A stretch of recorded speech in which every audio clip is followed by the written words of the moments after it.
নমস্কার বন্ধুরা, পিঙ্কি কিচেনের সবাইকে স্বাগত। আজ তোমাদের সাথে শেয়ার করব চিতল মাছের একটা রেসিপি।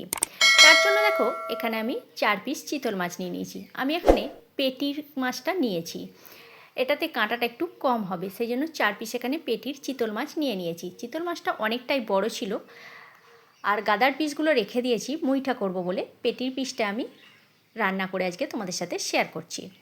মাছটার মধ্যে প্রথমে নুন আর হলুদ খুব ভালো করে মাখিয়ে নিচ্ছি। মাখিয়ে নিয়ে 15 মিনিটের মতো রেখে দেব। আর এই মাছের রেসিপিটা গরম ভাতের সাথে খেতে কিন্তু অসাধারণ লাগে। আর চিতল মাছ তো অনেকেই খেতে চাও না কাঁটার জন্য, কিন্তু পেটির দিকটা খেলে অনেকটাই কাঁটাটা কম।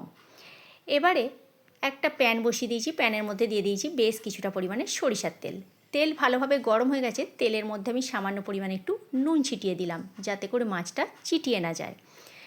নুনটা দিয়ে খুব ভালো করে খুন্তিতে করে একটু মিশিয়ে নিলাম। 15 মিনিট মাছটা রেখে দেওয়ার পর এবার মাছটাকে আমি তেলের মধ্যে এক এক করে দিয়ে দিচ্ছি। মাছগুলো দিয়ে এবারে উল্টে পাল্টে লাল লাল করে আমি একটু ভেজে নেব। খুব বেশি কিন্তু কড়া করে এখানে মাছটা ভাজা চলবে না। চিতল মাছ যদি কড়া করে ভাজা হয় তাহলে এর স্বাদটা নষ্ট হয়ে যায়। হালকা লালচে ভাব করে আমি একটু উল্টে পাল্টে ভেজে নিচ্ছি। এক পিঠ হয়ে গেছে, আর এক পিঠ আমি মাছটাকে উল্টে দিলাম। আরও যে 2 পিস আছে সেই 2 পিসও আমি একইভাবে ভেজে নেব। ভেজে নিয়ে তারপরে তোমাদেরকে আমি দেখিয়ে দিচ্ছি।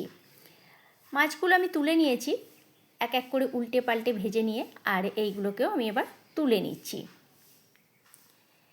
এবারে ওই প্যানের মধ্যেই দেখো অনেকটা পরিমাণেই কিন্তু তেল আছে। তেলটা আমি এখানে আর কমাচ্ছি না।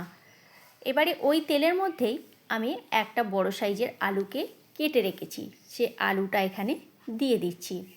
তোমরা চাইলে আলুটা এখানে নাও দিতে পারো, আমি এখানে আলুটা দিলাম। আলুটা দিলে খেতে বেশ ভালো লাগে, আর আমাদের বাড়ির একটু আলু পছন্দ করে, সেই জন্য আমি আলুটা দিয়েছি একটু বেশি করেই। এবারে আলুটাকে আমি ভেজে নেব তেলের মধ্যে।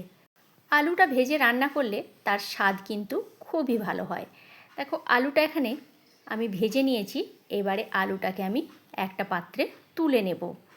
এবারে ওই প্যানের মধ্যেই যেটুকু তেল আছে ওই তেলের মধ্যে আমি দিয়ে দিচ্ছি সামান্য পরিমাণে একটু গোটা জিরে, আর দিয়ে দিচ্ছি একটি তেজপাতা আর একটি শুকনো লঙ্কা।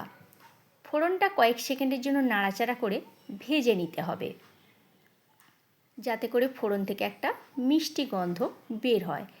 দেখো ফোড়নটা আমার এখানে নাড়াচাড়া করে ভাজাও হয়ে গেছে। আর রান্নাটায় যদি বাটা মশলা ব্যবহার করা হয় তাহলে কিন্তু রান্নার স্বাদটা খুবই ভালো হয়। আমি এখানে বাটা মশলা ব্যবহার করছি।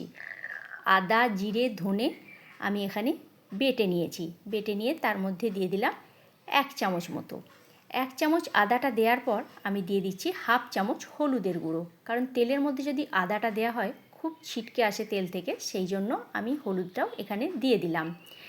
এবারে আদা জিরে আর ধনে বাটাটা খুব ভালো করে নাড়াচাড়া করে একটু তেলের মধ্যে ভেজে নিচ্ছি, যাতে করে কাঁচা গন্ধটা চলে যায়।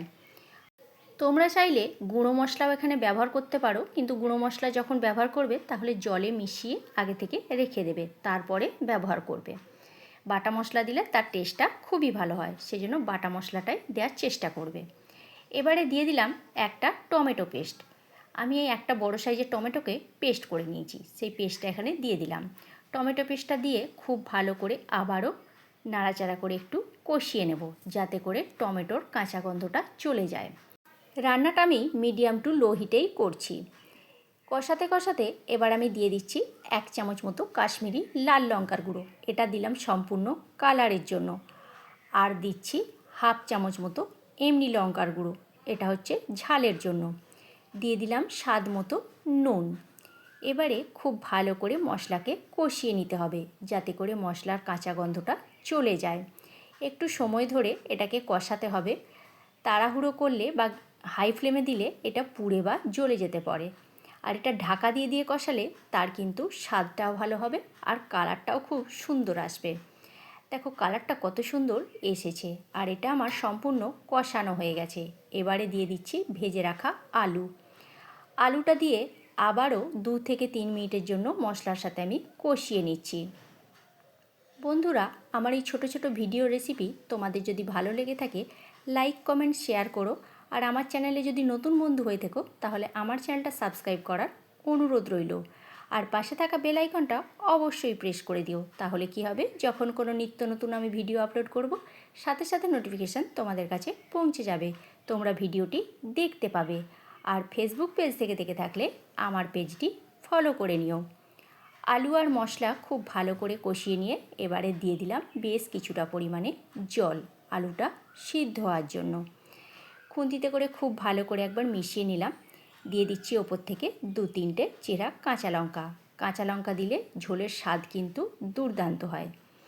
এবার একটা ঢাকনা দিয়ে ঢেকে দিচ্ছি 5 থেকে 7 মিনিটের জন্য। 5 থেকে 7 মিনিট পর আমি আবারও ফিরে আসছি, ঢাকনাটা খুলে দিলাম। এবারে দেখব আলুটা সিদ্ধ হয়েছে নাকি, আর ঝোলটা অনেকটাই কমে গেছে।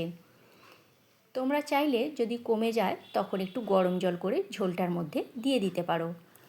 আলুগুলো সিদ্ধ হয়ে গেছে, এবারে এই পর্যায়ে আমি দিয়ে দিচ্ছি ভেজে রাখা মাছ, আর একটু গরম জল আমি এখানে অ্যাড করে দিয়েছি, যেহেতু ঝোলটা একেবারেই কমে গিয়েছিল।